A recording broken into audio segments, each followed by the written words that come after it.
নমস্কার বন্ধুরা, সম্পাস ভ্যারাইটি ব্লগে আপনাদের সবাইকে স্বাগত। চলুন তাহলে এবার রান্নাঘরে যাই। এদিকে আমাদের মাসি চলে এসেছে। কোথায় দেখি, এই দেখুন। চায়ে কি দেয়?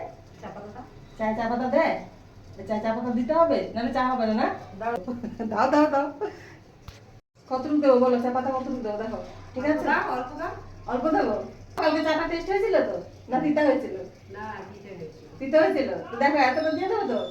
বন্ধুরা, কালকে চা বানিয়েছিলাম, চায়ে চা পাতা একটু বেশি হয়েছে,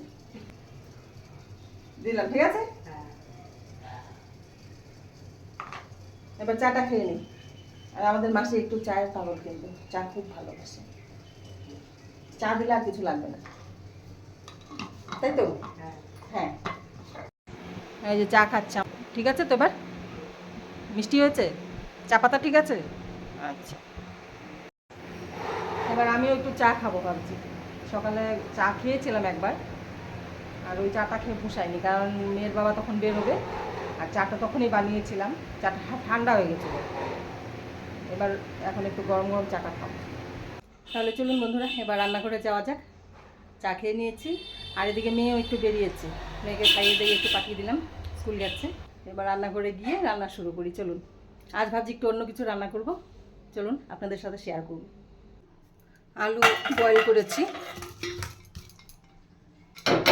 আলুর খোসাগুলো ছাড়িয়ে নিই। তাহলে বন্ধুরা, আলু ছাড়িয়ে নিয়েছি, আর আলুর এই রেসিপিটার জন্য একটু পেঁয়াজ বেরেস্তা লাগবে। এই জন্য একটু পেঁয়াজ কেটে নিয়েছি, রেডি করে নিয়েছি কেটে। এবার একটু বেরেস্তা বানিয়ে নেব। আলুগুলো ছাড়িয়ে নিয়েছি, এবার পিস করে নেব এগুলো আমি। আর একদম পুরো ভালো করে বয়েল করিনি, ছোটো যেগুলো ওগুলো বেশি সেদ্ধ হয়ে গেছে, কিন্তু আমি চাইছিলাম একটু কম সেদ্ধ হবে। ঠিক আমি এইভাবে পিস করে নেব আলুগুলো, প্রত্যেকটা আলু আমি এইভাবে পিস করে নেব। আর আপনারা চাইলে পিস না করলেও হবে, যদি ভালো করে বয়েল করে নেওয়া হয় তাহলে পিস না করলেও হবে। আর আমি এটা একটু কম বয়েল করেছি পিস করব বলেই। আলু পিস করে নিয়েছি, এবার আমি কড়াই বসিয়ে দেব। এদিকে আমি কড়াই বসিয়ে দিয়েছি, এবার দিয়ে দেব তেল। তেল গরম হয়ে গেছে, এবার আমি পেঁয়াজগুলো দিয়ে দেব। সামান্য একটু নুন দিয়ে দেব।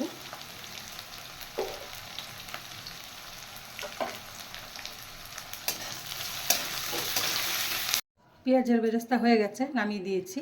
এবার আমি কেটে রাখা আলুগুলো ভেজে নেব। তার আগে একটু তেল দিয়ে দেব। এবার আমি আলুগুলো ছেড়ে দেব। এবার সামান্য নুন আর হলুদ দিয়ে আলুগুলো ভেজে নেব লাল করে।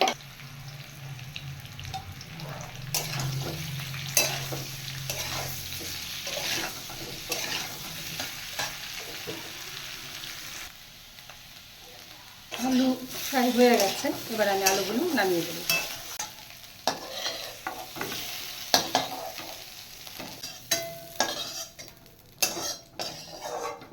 আবার কড়াইয়ে সামান্য তেল দিয়ে দেব। তেল দিয়ে দিয়েছি, এবার আমি তেলে দিয়ে দিচ্ছি গোটা শুকনো লঙ্কা 4টে।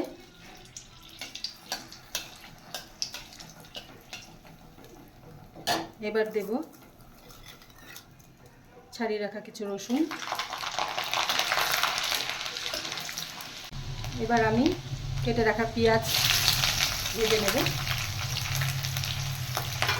আর পেঁয়াজগুলো কিন্তু আমি একটু মোটা মোটা করে কেটেছি।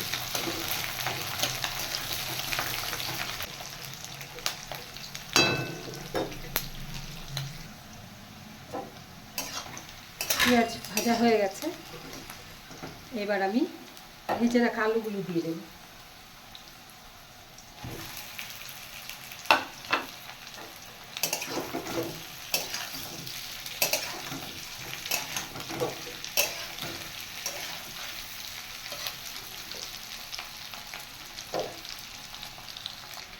এবার দিয়ে দেব জিঞ্জার গার্লিক পেস্ট।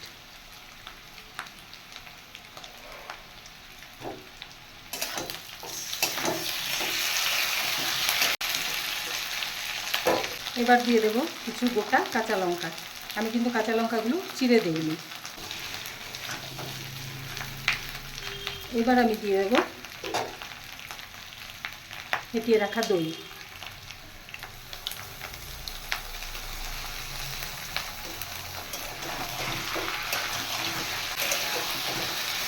এবার দেবো সামান্য নুন আর চিনি।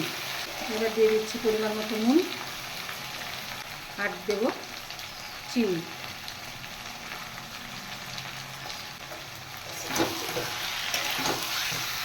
আলুটা বেশি সেদ্ধ করলে আলুটা এত সময় গলে যেত, তাই আমি বেশি সেদ্ধ করিনি।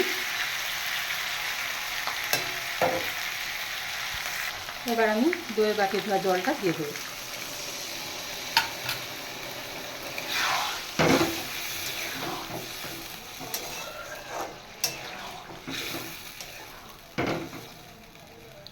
সামান্য একটু জল দিয়ে দিই।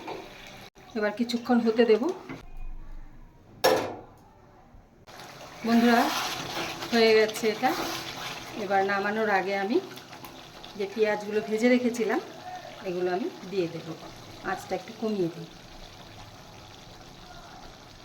এগুলো একটু ছড়িয়ে দেব আমি।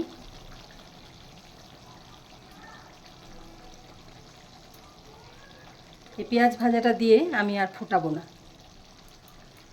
এবার আমি একটু সেজওয়ান সস দেব।